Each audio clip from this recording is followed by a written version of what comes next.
हरि ओम हरि ओम हरि ओम। सर्वशक्तिमान वाणी स्वरूप वांग्मय स्वरूप शब्दमय देह ग्रंथराज एवं श्रीमद् भागवत जी ने वंदन। पितृमोक्षार्थे अविरत नित्य भागवत जी 18,000 श्लोकનું પારણ કરનારા બ્રહ્મ વહેતા એ બ્રાહ્મણોને વંદન। વીણાવાદીની માં સરસ્વતી સાથે જોડાયેલા છે એવા સંગીતજ્ઞો, ચાંદની સાઉન્ડ યુટ્યુબ ચેનલના માધ્યમથી લાઈવ નિહાળી રહેલા દરેક શ્રોતાઓને વંદન। નિમિત્ત માત્ર યજમાન સ્વર્ગસ્થ શ્રી મથુરાદાસ ડાયાલાલ કારિયાના સુપુત્ર શ્રી મનસુખલાલ મથુરાદાસ કારિયા તેમજ સહપરિવાર કથા પંડાલની અંદર બિરાજમાન આપ ભાગ્યવાન શ્રોતાઓને વંદન। સૌને જય શ્રી કૃષ્ણ। હરિ ઓમ હરિ ઓમ।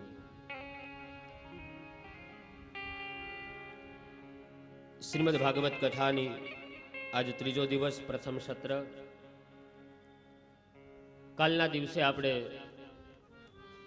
સંક્ષિપ્તની અંદર મહાભારત એ ચરિત્રનું વર્ણન કર્યું। ઈચ્છા મૃત્યુને પ્રાપ્ત થયેલા એવા ભીષ્મ દાદા એ ઉત્તરાયણના એ પવિત્ર દિવસોમાં એ પોતાનો દેહ છોડે છે।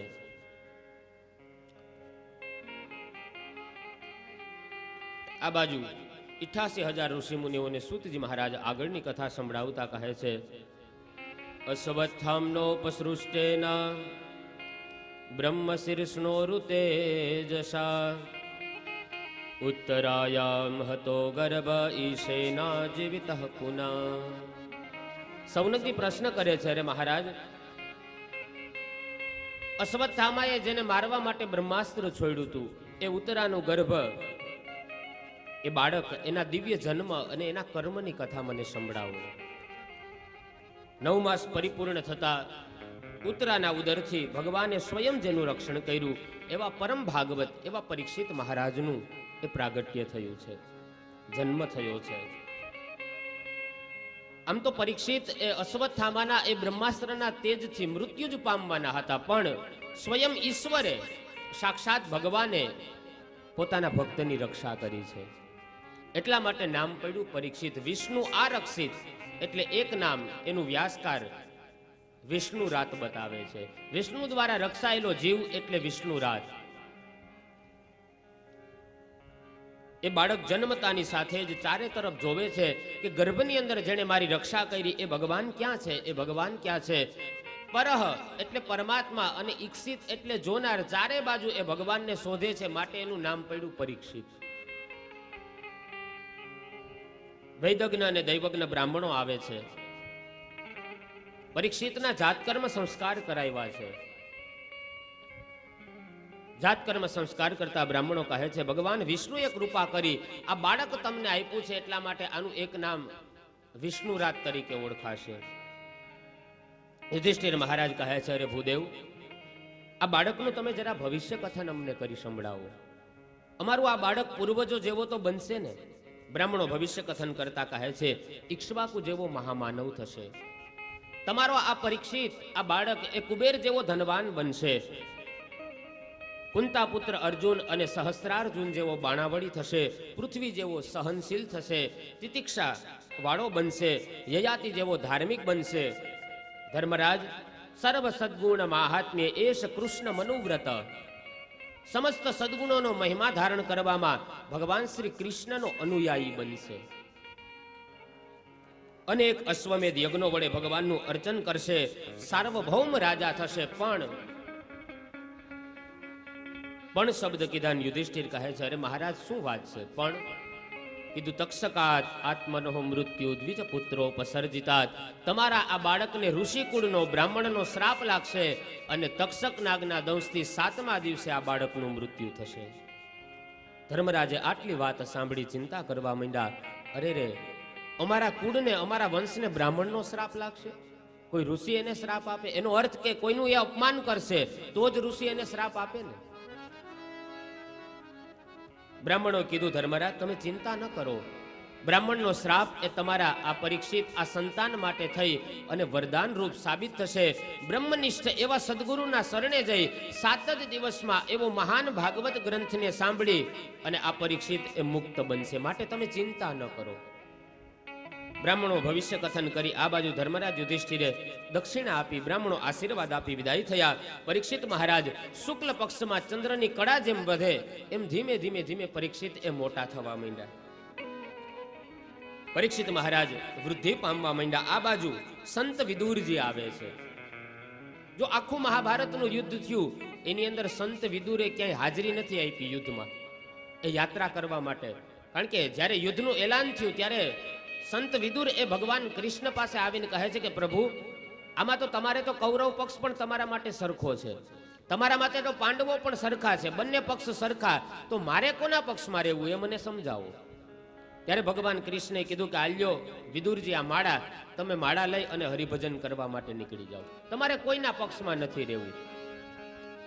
આ કથા મને તમને અહીંયા બોધ આપે. ઘરની અંદર 2 વ્યક્તિ હોય, દેરાણી ને જેઠાણી. હવે દેરાણી ને જેઠાણીની વચ્ચે યુદ્ધ થાય તો સાસુને કોનો પક્ષ લેવો? હું તો કહું નો દેરાણીનો પક્ષ લેવો કે નો જેઠાણીનો પક્ષ લેવો, હરિદ્વારની ટિકિટ લઈ લેવી, ચાતુર્માસ કાઢી નાખવો, પછી ત્યાંથી ફોન કરવો કે ભાઈ તમારું મહાભારત બંધ થયું તો હું આવું, જો ન થયું હોય તો પાછા 2-5 દી કાઢી નાખવા. આ કથા અહીંયા મને તમને બોધ આપીને જાય છે. વિદુરજી ક્યાંય યુદ્ધની અંદર હાજરી નથી આપી, યાત્રા કરવા માટે જતા રહ્યા હતા. યાત્રા કરીને આવ્યા એ જ સમય બધાય લાદિતા ભારતી સંસ્કૃતિ વે સદા સ્વાગત કરે છે વિદુરજીનું. વિદુરજી કહે છે ધૃતરાષ્ટ્ર, પાંડવો તો એનો ધર્મ સમજીને તમારી સેવા કરે, પણ તમને હજી ભગવાનનું ભજન કરવાની ઈચ્છા નથી થતી? અહો મસીયંતિ જંતોર જીવિતાશા યથા ભવાન ભીમા પ્રવર્જિતમ પિંડ મા દત્તે ગૃહ પાલવત. હે ધૃતરાષ્ટ્ર, ભીમના ફેંકેલા રોટલાના ટુકડા ખાઈ ખાઈને ગૃહ પાલવત આવું કૂતરા જેવું જીવન શું કામ જીવે છો? ભગવાનનું ભજન કરવાની ઈચ્છા નથી થતી? ચાલો હું તમારી સાથે આવવા માટે તૈયાર છું. ને એક રાત્રિના સમયે કોઈને પણ કીધા વગર હસ્તિનાપુરને છોડી ધૃતરાષ્ટ્ર, ગાંધારી અને વિદુર એ યાત્રા કરવા માટે થઈ નીકળે છે. ગંગાના ઘાટ ઉપર આવે, હરિભજન કરે છે. આ બાજુ બીજે દિવસે દરરોજના નિયમ મુજબ ધૃતરાષ્ટ્ર અને ગાંધારીને ધર્મરાજ યુધિષ્ઠિર વંદન કરવા માટે આવે છે. પણ એ બંનેને ત્યાં જોયા નહીં.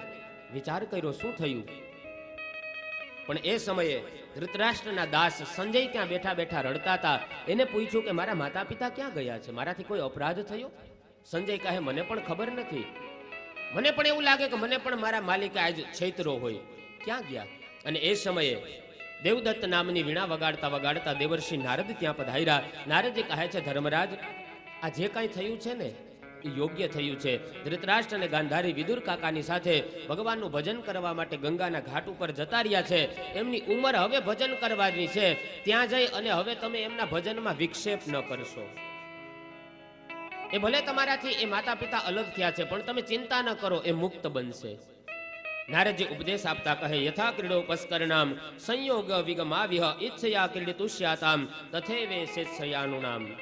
જેવી રીતના સંસારમાં રમનારું બાળક હોય, એ બાળકને નાના 5-10 આપણે રમકડા આપીએ તો એ બાળક રાજી થાય. જેવા જ રમકડા તૂટી જાય, ભાંગી જાય એટલે બાળક રડવા માંડે. બસ એવી જ રીતના મનુષ્યોનું એકબીજાને મળવાનું થાય અને એકબીજાનું અલગ થવાનું આ ભગવાનની ઈચ્છાથી જ થતું હોય છે.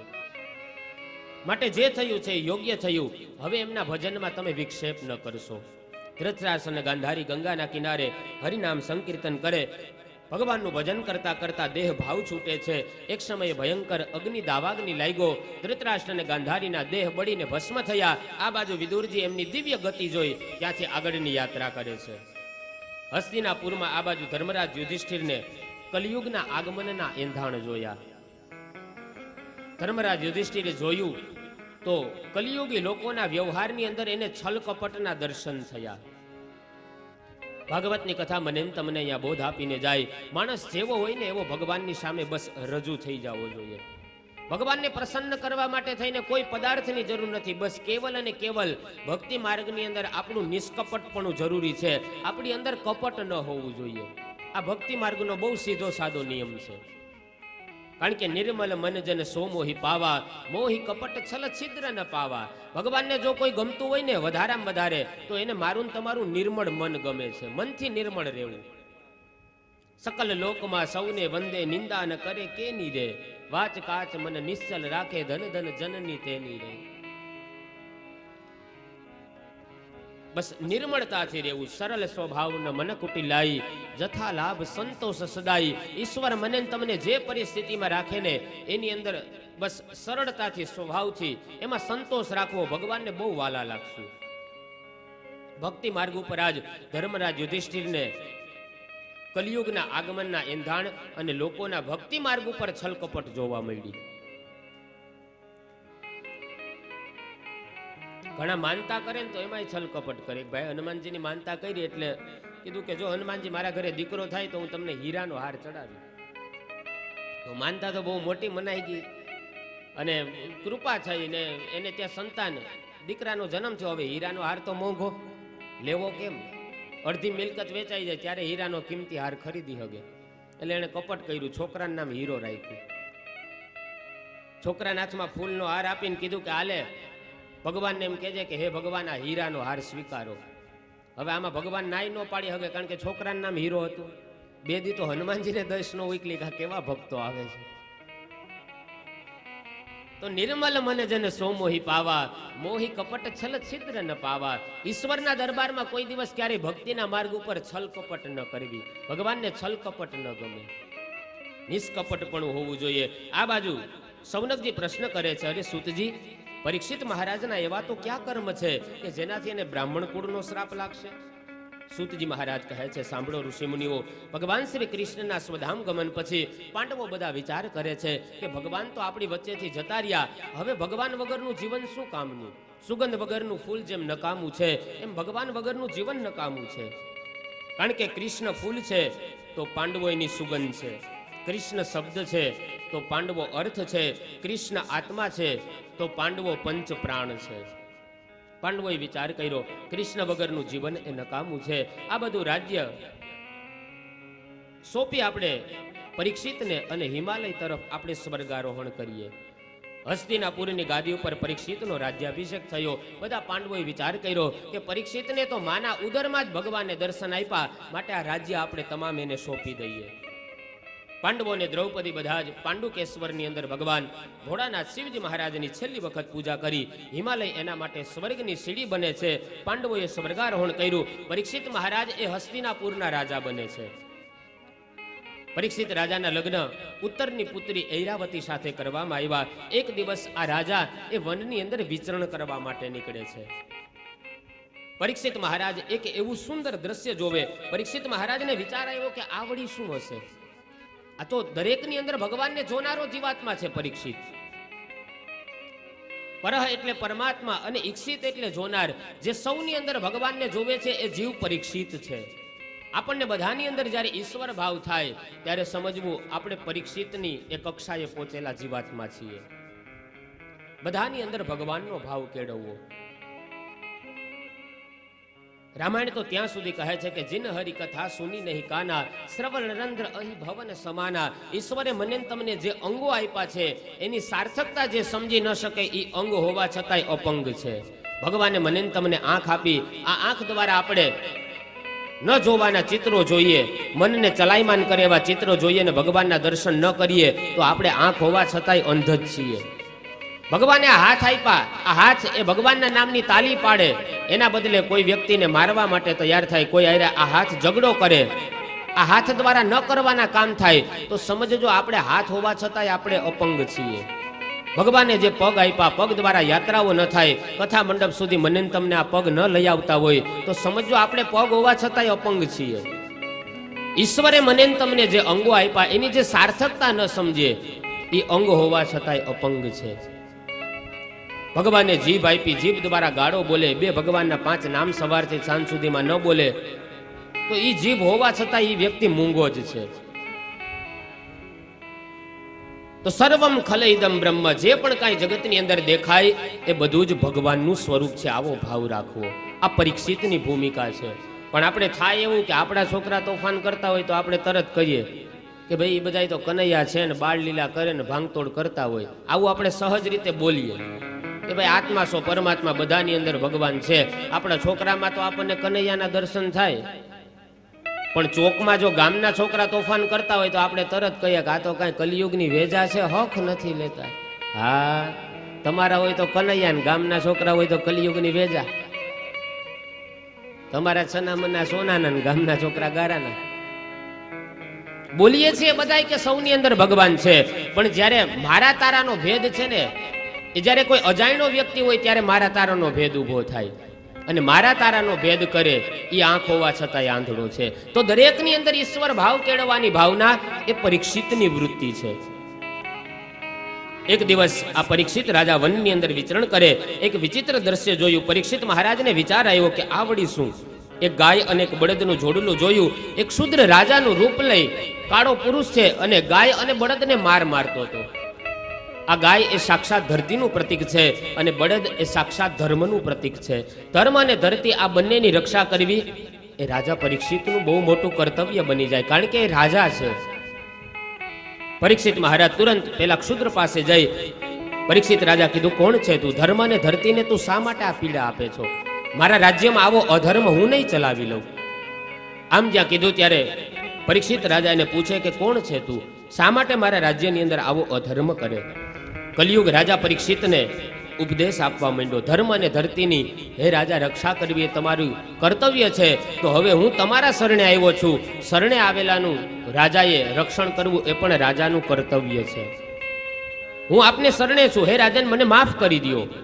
કારણ કે અમે 4 ભાઈઓ છીએ, સતયુગ, દ્વાપરયુગ, ત્રેતાયુગ અને કલિયુગ. ક્રમશઃ હવે આ ધરતી ઉપર મારો રહેવાનો વારો આવ્યો છે, માટે હું કલિયુગ છું. જો કલિયુગ જે અધર્મનો મિત્ર છે એ રાજાને આજે ધર્મની દુહાઈ આપે છે કે ધર્મ ધરતીની તમે રક્ષા કરો છો તો હું તમારે શરણે છું, તમે મારી પણ રક્ષા કરો. શ્રીમદ ભાગવતની કથા મને તમને બોધ આપે છે. અધર્મી માણસો છે ને એ ધર્મવાન પુરુષને આવી રીતના જ નડતા હોય. પોતે ખોટું જ બોલતો હોય ને આપણને સલાહ આપે કે તમે તો કથા સાંભળવા વાળા છો, તમે તો વૈષ્ણવ છો, તમારે થોડી ખોટું બોલાય. આ અધર્મી માણસો ધર્મી લોકોને આવી જ રીતના નડતા હોય છે. પણ સદગ્રંથોનું સેવન કરવું, ભાગવત કથા, મહાભારત, આ બધા ગ્રંથોનું સેવન કરીએ, આને ફોલો કરીએ તો એનાથી મને તમને એક શુદ્ધ વિચાર મળે. ઘણા કહેતા હોય મહાભારત તો ગોરબાપા નો રખાય ને ઘરમાં, કે ઘરમાં મહાભારત થાય. એટલે નથી રાખતા તોય થાય, તો રાખો ને, તો એમાંથી કઈક શીખવા તો મળશે. પછી કથા ચાલતી હોય ને સરસ મજાના એ કપડામાં વીટીને ગોરબાપાને સંકલ્પ કરીને આપી દે, પણ કાંઈ વાંધો નહીં, આપી દેજો. એને પસ્તીના ભંગારમાં નો વેચવા કાઢતા, નહીતર એ મહાભારતના પુસ્તકના પાનામાં કાલ સવારે ચણા મમરા વેચાશે. કમસે કમ વ્યાસની કલમની આવી તો મસ્કરી આપણે ન કરીએ. તો સદગ્રંથો વાંચવા. કલિયુગે પરીક્ષિત રાજાને પોતાનો ધર્મ યાદ કરાવ્યો કે શરણે આવેલાનું રક્ષણ કરવું એ તમારો ધર્મ છે, તમે મને મારશો નહીં, મને માફ કરો. કલિયુગ પોતે અધર્મનો મિત્ર છે અને રાજાને ધર્મ યાદ કરાવે છે. એ સમયે રાજા પરીક્ષિતે એને ન માર્યો, કલીને. એમાં કલિયુગે ધર્મની દુહાઈ આપી એટલી જ વાત નથી, પણ રાજા પરીક્ષિતે મનોમન નક્કી કર્યું કે અન્ય યુગોની અંદર ભગવાનની પ્રાપ્તિ બહુ કઠિનતાએ થાય છે, પણ કલિયુગની અંદર ભગવાનની પ્રાપ્તિ કેવલ અને કેવલ કીર્તનથી થાય, ભજનથી થાય. સતયુગમાં ધ્યાનનું જે ફળ છે, ત્રેતાયુગની અંદર યજ્ઞ વડે જે ફળ મળે, દ્વાપર યુગની અંદર જે ફળ અર્ચન કરવાથી મળે, પૂજા કરવાથી મળે, કલૌ તદ હરિ કીર્તનાથ, એ ફળ કલિયુગની અંદર કેવલ અને કેવલ કીર્તન દ્વારા પ્રાપ્તિ થાય. કલિયુગ એ પોતાના દુઃખનું વર્ણન કરે છે. કલીના કારણે ધર્મ અને ધરતી બંને દુઃખી થાય છે. દુઃખના 3 કારણ બતાવ્યા છે. એક કાળ, કાળ એટલે સમય, કાળ. બીજું છે કર્મ, અને ત્રીજી વસ્તુ દુઃખનું કારણ છે સ્વભાવ. હવે જે માણસનો સમય ખરાબ હાલતો હોય, કાળ ખરાબ હાલતો હોય, એ વ્યક્તિનો તો સમય એ પસાર થઈ જાય એટલે માણસ સુખી થઈ જાય. બીજું દુઃખનું કારણ છે કર્મ. કોઈ માણસ ખોટા કર્મ કર્યો હોય અને દુઃખી થાય તો એ વ્યક્તિ એના ખોટા કર્મ છોડે, ખોટા કામ કરવાનું છોડી દે, એટલે માણસ સુખી થાય. પણ ત્રીજું દુઃખનું કારણ છે સ્વભાવ. તમે જો જે વ્યક્તિ સ્વભાવથી દુઃખી છે ને, એને આ જગતમાં કોઈ સુખી ન કરી શકે. સ્વભાવ જ યાદ રાખજો, મધ ગમે એટલું મીઠું હોય પણ મધમાખીને કોઈ સાચવવા તૈયાર ન થાય. એમ આપણી પાસે ગમે એટલી મિલકત હશે, પણ જો આપણો સ્વભાવ કોઈને સંભળાવી દેવાનો હશે તો પરિવારમાં આપણને કોઈ રાખવા તૈયાર નહીં. માટે સ્વભાવને સુધારવું. અને કહેવત છે ને કે પ્રાણને પ્રકૃતિ હાઈરે જાય. સ્વભાવ સુધારવો નહીં બહુ અઘરું છે.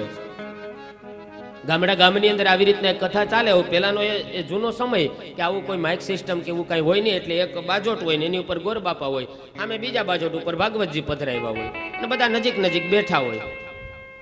હવે એમાં થતું એવું કે ગોર બાપાને એક ટેવ, કથા વાંચવા બેહે ને એટલે મોઢામાં તમાકુ ચડાવે. હવે તમાકુ ખાય એટલે એનો ઓલું જે ફોતરા હોય આડા આવે, એટલે બોલે એટલે સીધું થૂક જે બાજુમાં બેસતા એની ઉપર ઉડે. ઓલા વૈષ્ણવે કીધું, ગોરબાપા તમે આ કથા કરો ત્યારે તમે તમાકુ ન ખાવ, તમારા મોઢામાંથી થૂક ઉડે અમારી ઉપર ઉડે છે. એટલે ગોરબાપા થોડાક ચાલાક, એણે કીધું કે ભાઈ અમે તમાકુ ખાઈએ, અમે જ્યારે કથા વાંચતા હોય ને તો અમારા મોઢામાંથી થૂક ન ઉડે. અમે જ્યારે કથા કરીએ ને તમારા અમારા મુખની અંદર ગંગાજી પધારી, ગંગાજી હિલોડા મારતા હોય ને એના છાટા ઉડતા હોય. ઓલો વૈષ્ણવ કે એમ ઈ ગંગાજી પધારે મુખની અંદર? તો કે હા, એ ગંગાજી ઉડતા હોય, થૂક ન ઉડતું હોય. ઓલો વૈષ્ણવ બીજે દિવસે પોતાના ઘરે થાય આવ્યો, આવીને ગોરબાપાને કીધું કે લ્યો ભૂદેવ આ પ્રસાદી છે, થોડીક આરોગી જાવ. ગોરબાપાએ તો પ્રસાદ સમજીને એ પોતાના મુખમાં મૂક્યું, સફેદ સફેદ કઈક ભૂકા જેવું હતું. હવે પ્રસાદનો કઈ સ્વાદ ના આવ્યો એટલે ગોરબાપાએ કોગડા કરીને થૂક્યા. કીધું કે અરે વૈષ્ણવ, આ તમે મને શું ખવડાવી દીધું? આમાં કઈ સ્વાદ તો છે નહીં, પ્રસાદમાં કઈક મીઠો તુરો એવો કઈક સ્વાદ તો હોવો જોઈએ ને. કીધું ગોરબાપા તમે કીધું હતું ને કે અમારા મુખમાં ગંગાજી પધારે. કીધું હા, મુખમાં ગંગાજી પધારે કથા વાંચવા ટાણે. તો ગોરબાપા મારા બા ગુજરી ગયા ને એની એવી ઈચ્છા હતી કે હું હરિદ્વારમાં જઈને સ્નાન કરું, પણ ઘરમાં કાંઈ પરિસ્થિતિ હતી નહીં એટલે બા હરિદ્વાર ન પહોંચ્યા. પણ બાના હસ્તી ફૂલ છે ને એ ઘરમાં પડ્યા હતા. મને એમ થયું કે બા તો ન પૂગ્યા, પણ બાના ફૂલ હસ્તી એને ગંગાજળ સુધી પહોંચાડું, પણ ગંગાજી સુધી પૂગી ન હોય ગયો. તમે કીધું કે અમારા મુખમાં ગંગાજી આવે, ભૂકો કરીને તમને જ ખવડાવી દીધી. આમ જે સ્વભાવથી દુઃખી હોય એને જગતમાં કોઈ સુખી ન કરી શકે, જેને સ્વભાવ જ આવા હોય. કહેવાનો અર્થ કે સ્વભાવને સુધારવો. કાળ, કર્મ અને સ્વભાવ આ દુઃખના 3 કારણ છે. રાજા પરીક્ષિતે કલિકાલને વશ કર્યો, શરણે આવ્યો એટલે એને માર્યો નહીં, એને દેશ નિકાલની સજા કરી છે. રાજા પરીક્ષિત કહે છે, કલિકાલ તારે મારા રાજ્યની અંદર ન રહેવું, તું મારું રાજ્ય છોડીને જતો રહે. દેશ નિકાલની સજા થઈ. એ સમયે કલિયુગ કહે છે, મહારાજ તમે તો ચક્રવર્તી રાજા છો, તમે તો સાર્વભૌમ, સમુદ્રના સીમાડા સુધી તમારું રાજ્ય રહેલું છે. એવી તો કઈ જગ્યા છે કે જ્યાં હું વાસ કરું અને જ્યાં તમારો વાસ ન હોય? આ સાર્વભૌમ જગ્યા એ તમારી છે, તો હું ક્યાં રહેવા જાઉં? કલિયુગ ધર્મના જે 4 ચરણ હતા, સત્ય, તપ, પવિત્રતા અને દયા, એમાંથી 3 ચરણનું છેદન કર્યું હતું. ઇદાનીમ ધર્મ પાદાસ્તે સત્યમ નિવર્તયેત ગતઃ. કલિયુગની અંદર સત્ય ક્યાંક ક્યાંક દેખાતું હતું.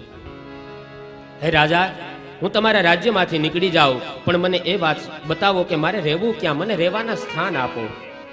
તમે જે સ્થાન બતાવશો એ સ્થાનની અંદર સદાયને માટે હું વાસ કરીશ. રાજા પરીક્ષિતને વાત યોગ્ય લાગી, કલિયુગની યાચનાનો સ્વીકાર કરી.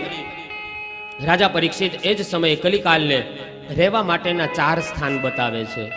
હે કલિયુગ, તારે સદાયને માટે 4 સ્થાનની અંદર વાસ કરવો.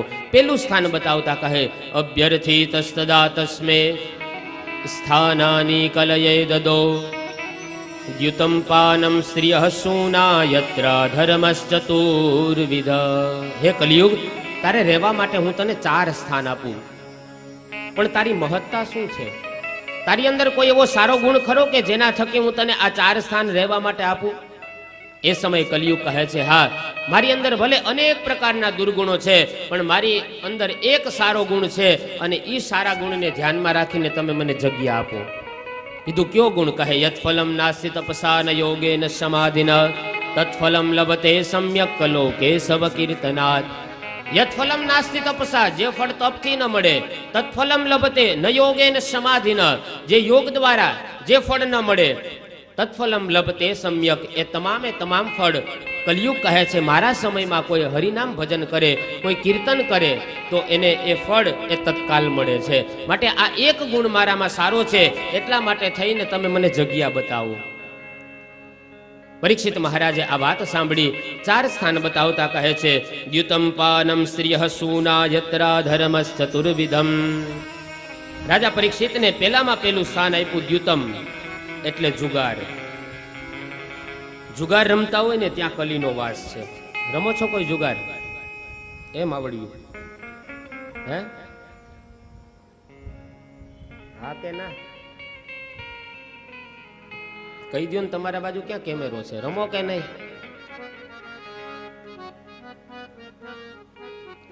એમાં મને ગળા સુધી ભરોસો છે કદાચ કારિયા પરિવારમાં ભાઈઓ રમતા હોય, બાકી બેનો તો પતાને હાથ જ ન અડાડે. ઘણા શું કે ખબર, ગોરબાપા અમે તો ઘર ઘરના રમતા હોઈએ. એટલે કૌરવો ને પાંડવો ઘર ઘરના જતા, પરિણામ શું આવ્યું?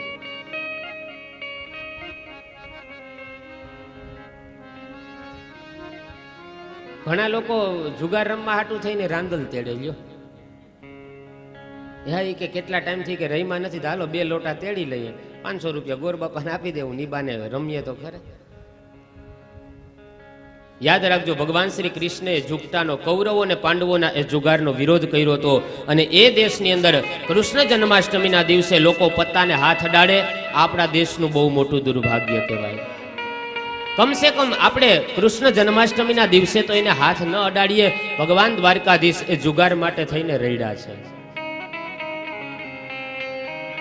હું રમતા હોય ને એટલે મને જોવાનો પેલા બહુ શોખ, એટલે હું જોવા જાઉં.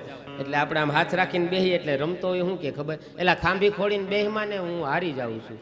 હવે એકો દૂડી તીડીને ખાંભીને હું લેવા દેવા. કાંઈ એમ કે ખોટું ખોટું હાલતા નહીં હો, પેલા આ ધંધો જ ખોટો લઈને બેઠા, આમાં નીતિ ક્યાંથી આવે? અને બીજી વસ્તુ યાદ રાખજો, માત્ર 52 પત્તાની રમત જ જુગાર નથી. ક્રિકેટરો મેચ રમતા હોય અને કોઈ વ્યક્તિ એના રન ઉપર થઈને સટ્ટા રમે, એ પણ એક પ્રકારનો જુગાર જ છે.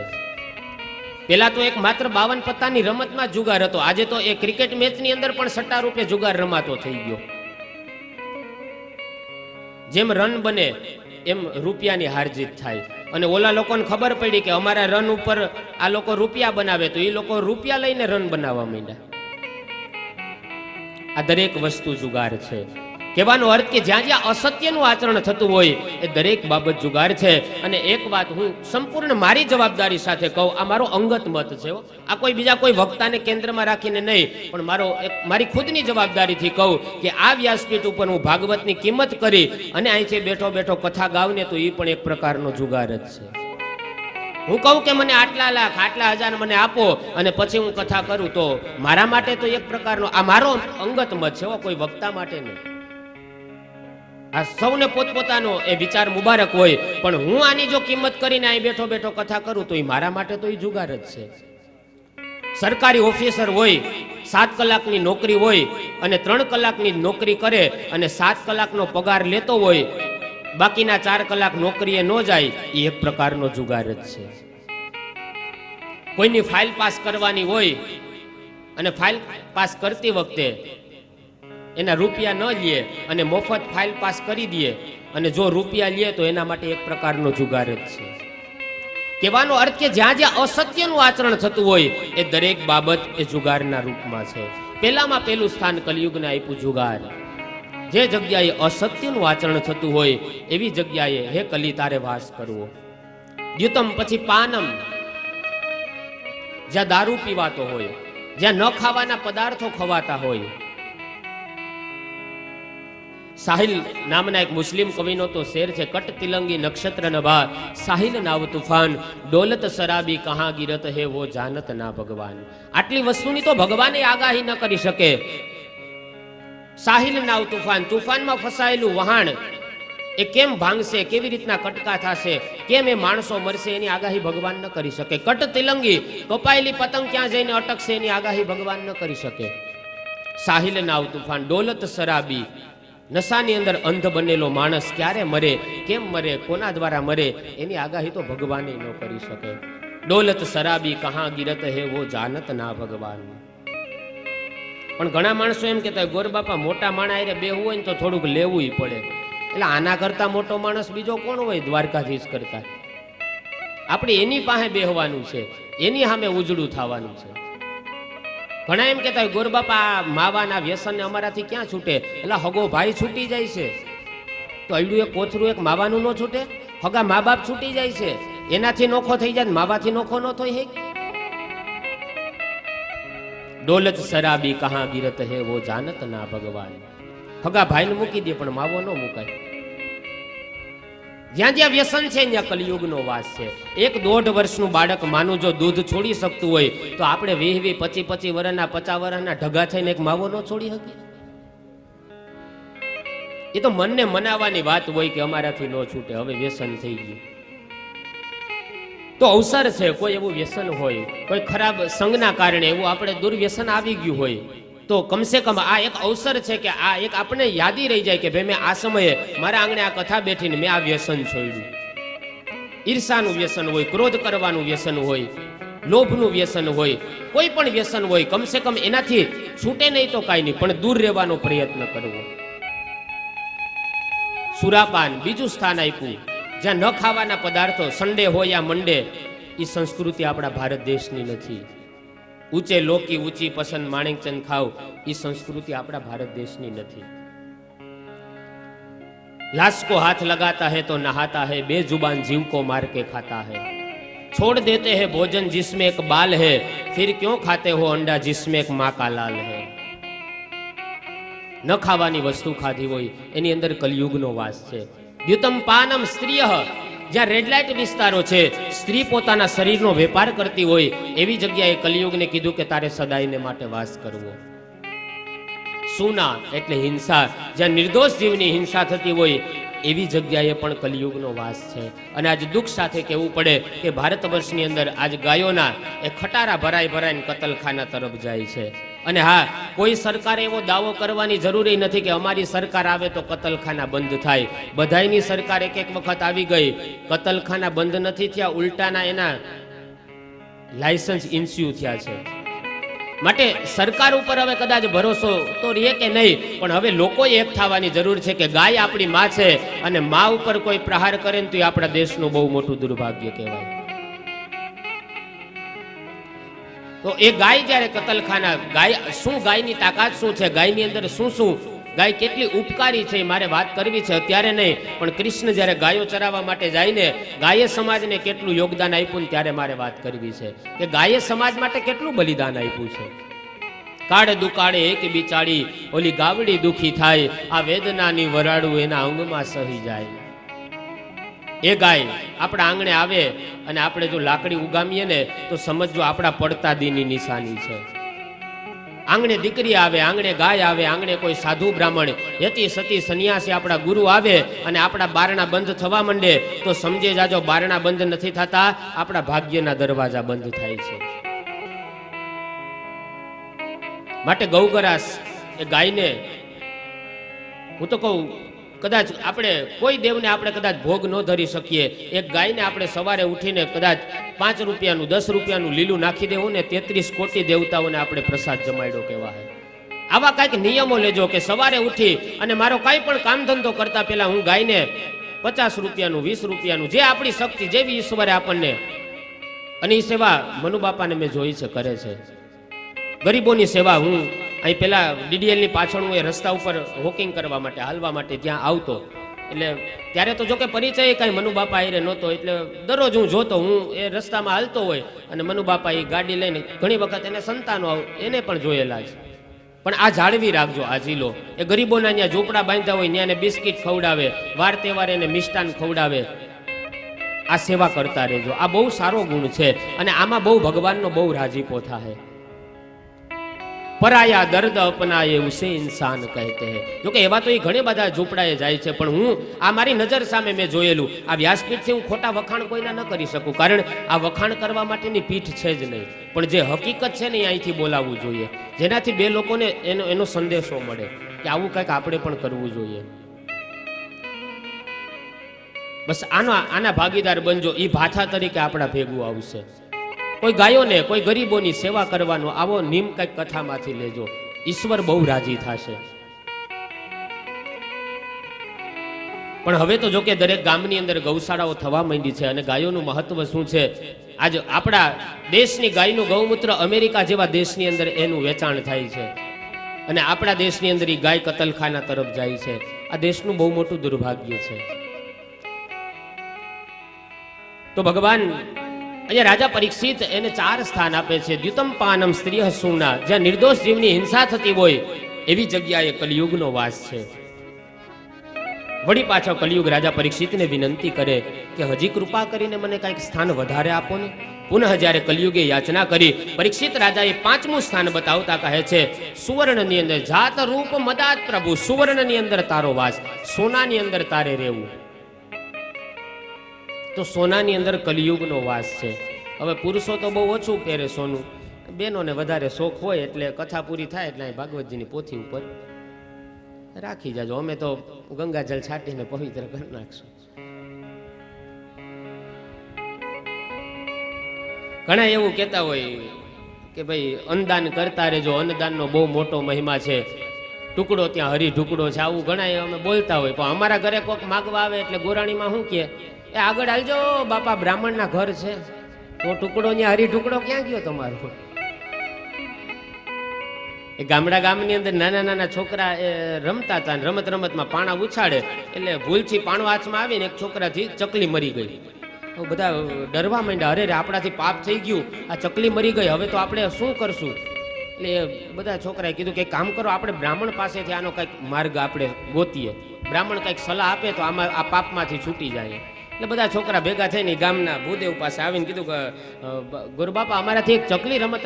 અરે ચકલી મરી ગઈ તો તમે બહુ ઘોર પાપ કર્યું, તમારે નર્કમાં કુંભી નામનું નર્ક ભોગવવું પડશે. ચકલી મરી ગઈ તમારાથી, કોણે મારી? હાલો હાલો એક કામ કરો. એટલે છોકરાએ કીધું ગુરુબાપા કંઈક આનો માર્ગ બતાવો ને. તો કે હા, એક કામ કરો, તમે સોનાની ચકલી બનાવીને તમે અમને ગોરબાપાને દાનમાં આપી દો એટલે પાપમાંથી છૂટી જાઓ. હાલો કોણે મારી? હાલો હાથમાં પાણી લઈ જાઉં, હાથ જોડ કરાવી દઉં, કાલે સોનાની ચકલી આપી જાજો. એક છોકરાએ કીધું ગુરુબાપા, તમારા દીકરાથી જ મરી ગઈ. ઓહો, બ્રાહ્મણના હાથે ચકલી મરી ગઈ તો એનો ઉદ્ધાર થઈ ગયો, તો એને કોઈ પાપ ન લાગે, તો એની સદગતિ થઈ ગઈ. બાકી સોનાની દાનમાં દેવી પડે. આ તો વિનોદની વાત છે, પણ કલિયુગનો સોનાની અંદર જેમ કલિયુગનો વાસ છે એમ સોનામાં કેશવનો પણ વાસ છે. કારણ કે ગીતાજીની અંદર ભગવાન શ્રી કૃષ્ણએ સહી કરીને કીધું કે ધાતુ નામ કાંચનોસ્મિ, ધાતુઓની અંદર હું સોનું છું. તો ક્યાં સોનાની અંદર કલિયુગનો વાસ? જે સોનાની અંદર કોઈ ગરીબોના આંસુ, એ સોનાની પીડાસમાં જો કોઈ ગરીબોના આંસુ રહેલા હશે ને, એવા સોનાની અંદર કલિયુગનો વાસ છે. કોઈ ગરીબ લોકોને મારીને એનું શોષણ કરીને જે ધન આપણે મેળવ્યું હશે અને એ ધનમાંથી જે સોનું તૈયાર કર્યું હશે, એવા સોનાની અંદર કલિયુગનો વાસ છે. એસા અનીતિ સે પાયા હુઆ સોના તુમ્હારા સોના હરામ કર દેગા. માટે મેં કાલે કીધું હતું કે જે પણ કાંઈ કમાઈએ ને એ હંમેશા નીતિથી કમાવવું. કારણ કે ક્યારેક એ સોનાની પીડાસમાં જો કોઈ ગરીબોના આંસુ હશે ને, તો એમાં રહેલો કલી એ મને ને તમને નિરાતે સુવા નહીં દે. માટે અન્યાયો પાર્જિતમ વિત્તમ 10 વર્ષાણી ત્રિષ્ઠતિ પ્રાપ્તે ચૈકા 10 વર્ષે સૌમૂલમ ચ વિનશ્યતિ. અન્યાયથી કોઈ દિવસ ઘરની અંદર ધન ન આવવા દેવું, એની અંદર કલિયુગનો વાસ છે. શ્રીમદ ભાગવતની કથા મને તમને બોધ આપે છે કે જે અનીતિનું ધન છે, અનીતિનું સોનું પચાવેલું છે, એની અંદર હંમેશા કલિયુગ રહે છે. તો ધર્મજા જે 3 ચરણ કલિયુગે છેદન કર્યા હતા, પુનઃ ધર્મને ફરી પાછો 4 પગ ઉપર એને જીવિત કર્યો. ધર્મની સાથે એ પુનઃ પગને જોડ્યા. સત્ય, તપ, પવિત્રતા અને દયા એનું લોકોની અંદર આચરણ થવા માંડ્યું. પરીક્ષિત રાજાએ ધર્મને 4 પગ ઉપર ઊભો કર્યો છે. કલીનો નિગ્રહ કર્યો, ધર્મ અને ધરતીની રક્ષા કરી. કલિયુગ આ બાજુ જુગાર, સુરાપાન, પરસ્ત્રી સંગ, હિંસા અને અનીતિના સોનાની અંદર, સુવર્ણની અંદર એ કલિયુગ રહેવા માંડ્યો. પણ કહેવત છે કે આપ હી ભૂલ મેં આપ હી બંધા. રાજા પરીક્ષિતે 5મું સ્થાન અનીતિના સોનાની અંદર આપ્યું તો ખરા, પણ પોતાની ભૂલમાં રાજા પોતે જ બંધાણો છે. બને છે એવું કે એક દિવસ પરીક્ષિત રાજા પોતાનો ખજાનો જોવા માટે જાય. વડીલોએ સંગ્રહેલો જે ખજાનો હતો એ ખજાનાને જોવા માટે નીકળ્યા. પરીક્ષિત રાજાને એના પિતા એવું સૂચન કર્યું હતું કે બેટા, તું મહેલના 6 ઓરડા ખોલજે, પણ 7મો ઓરડો ક્યારે ભૂલથી પણ ખોલતો નહીં. રાજા પરીક્ષિતે વિચાર કર્યો કે હાલ જરા જોઉં તો ખરો 7મા ઓરડામાં છે શું. એક નિયમ છે, તમે જે વ્યક્તિને જે વસ્તુની ના પાડો ને એની એને જિજ્ઞાસા વધારે થાય. તમે કોઈ વ્યક્તિને એમ કહો કે ફલાણી છેલ્લી ખુરચી ઉપર તું બેસતો નહીં, એ બેહે નહીં તો કાંઈ નહીં, પણ ત્યાંથી નીકળે એટલે એને જરાક હલાવે તો ખરો. તમે જેને જે વસ્તુની ના પાડો ને એને એ વસ્તુની જિજ્ઞાસા વધારે થાય.